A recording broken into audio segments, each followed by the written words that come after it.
आपला व्यवसाय नाही किंवा हे व्यवसाय चालणार आहे, हा शहरात चालणार आहे. जर कंपनी टाकायची तर MIDC एरिया पाहिजे. असे बरेचसे उदाहरण माझ्या समोर होते. मी फक्त हे डोळ्यासमोर ठेवतो की जर शहरात तयार होणारी वस्तू जर गावखेड्यात आणून ते विकू शकतात, बरोबर.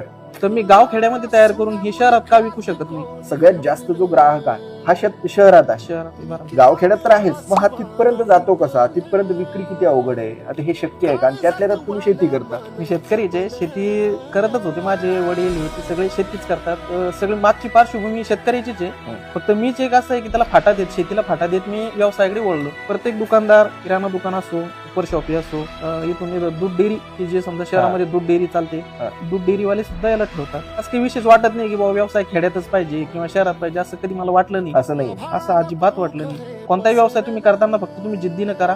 व्यवसाय खेड्यात असो किंवा गावात असो, व्यवसाय चालू शकतो. थोडासा संयम ठेवावा लागतो व्यवसायात, कारण आज चालू केलं म्हणजे उद्या तुमचं चाललं असं नाहीये. ग्राहक टिकवायचे.